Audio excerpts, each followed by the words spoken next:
Well, hi everyone. As some of you knows কি আমি by profession এখন অনেক দিন হয়ে গেছে আমি অ্যাস্ট্রোলজি প্র্যাকটিস করছি, অ্যাস্ট্রোলজি ট্যারো রিডিং। তো ইনফ্যাক্ট যারা জানে না, আমি অ্যাস্ট্রোটকেও আছি। অ্যাস্ট্রোটকে দেবরানী হিসেবে আমার প্রোফাইলটা রয়েছে। ওখানে নিজেদের নাম রাখতে দেওয়া যায় না। যাই হোক, যেটার জন্য আমি এই ভিডিওটা বানাচ্ছি। তো বিভিন্ন দিন আমি বিভিন্ন রকমের লোকেদের কাউন্সিল করি, বিভিন্ন রকমের মানুষের সাথে আমার কথাবার্তা হয় সারাদিন ধরে। তার মধ্যে একটা ছোট্ট এক্সপিরিয়েন্স আমি শেয়ার করছি। ইয়েস্টারডে, গতকাল, আমি নাম বলছি না, একটি ছেলে, বয়স মোটামুটি ওই 25-26 এরকম হবে। তার একটা মেয়েকে ভালো লাগে, মেয়েটার নামও বলছি না। মেয়েটার বাড়ি বোধহয় বর্ধমান। ছেলেটা এইটুকুই ডিটেলস জানে, মেয়েটাকে তার ভালো লাগে, মেয়েটার বাড়ি বর্ধমান। ঠিক আছে, সেই ডিটেলসটুকুনি আমার কাছে এসেছে। না, আমার একটা মেয়েকে ভালো পাই, আমি এই মেয়েটাকে ভালো পাই, এর নাম এটা, এর বাড়ি বর্ধমান, ইত্যাদি বলা হয়ে গেছে। তো এবার আমার কাছে তার প্রশ্ন যে সে আমাকে ভালোবাসে কিনা। তো আমি যখন রিডিং করলাম, করে দেখলাম এই মেয়েটা ওকে চেনেও না ঠিক করে, প্রথম কথা। দ্বিতীয়ত হচ্ছে মেয়েটা আবার কারোর সাথে কমিটেড, অন্য একজনের সাথেও মেয়েটার রিলেশনশিপ রয়েছে। তো অ্যাজ ইউজুয়াল আমাদের সিস্টেম অ্যাস্ট্রোটকে খুব বেশি স্ট্রেট ফরওয়ার্ড না হওয়া, আবার যেটা ঠিক সেটা বুঝিয়ে বলা। অনেকের ক্ষেত্রে অনেক কিছু নেগেটিভ হয়, সেটা দুম করে আপনার জীবনে এটা হবে, এত খারাপ হবে, এভাবে বলাটা অ্যালাউড নয়। বাট বলকি কি, আপনার না এটাতে একটু সমস্যা রয়েছে, এটা এখান থেকে এইটুকু অব্দি প্রবলেম থাকবে, তারপর ঠিক হয়ে যাবে, মানে মধুমাখিয়ে বলতে হবে। ওটাই সিস্টেম।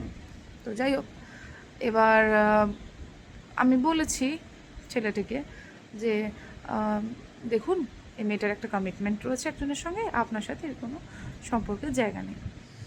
তাহলে কেন নেই?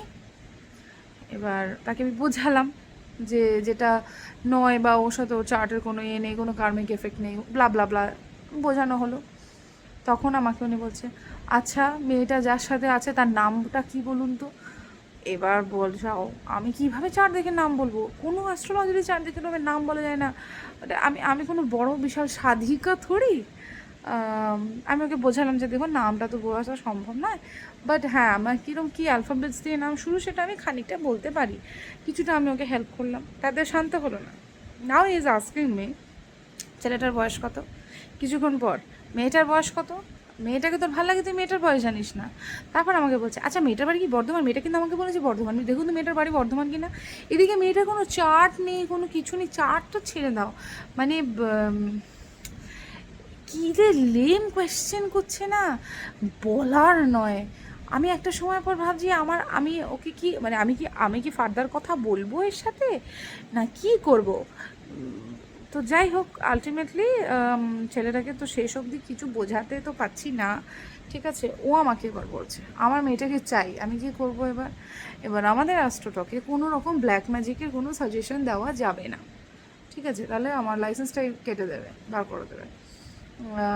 তো যাই হোক, আমি ওনাকে বললাম যে দেখুন, আপনি যেটা চাইছেন সেটা আমাদের এই প্ল্যাটফর্মে হওয়া সম্ভব নয়, আপনি বাইরে একবার ট্রাই করে দেখুন, হতে পারে।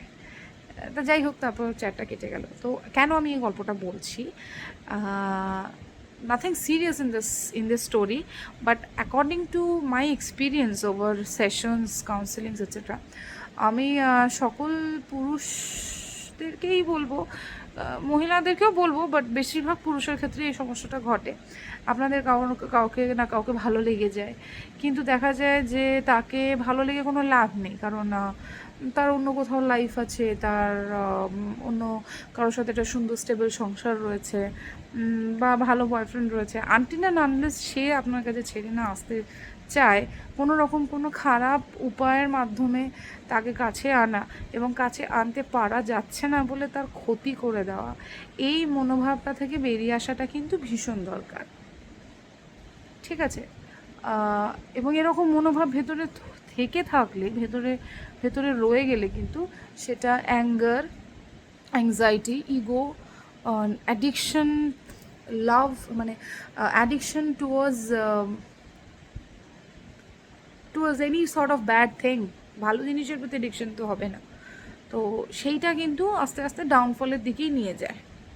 তো এই ডাউনফলটাকে কিভাবে কাটানো যাবে বা এই ডাউনফলটাকে আটকানোর রাস্তাটা কিন্তু একটাই, সেটা হচ্ছে নিজের ইমোশনাল ইম্পালসিভনেসের উপরে কন্ট্রোল নিয়ে আসা। That is very important. যে কারণে আমি এই স্টোরিটা সবার সাথে শেয়ার করলাম। এরকম হাজার হাজার লক্ষ লক্ষ স্টোরি রয়েছে আমার, এত ভয়ঙ্কর ভয়ঙ্কর গল্প রয়েছে বলার নয়।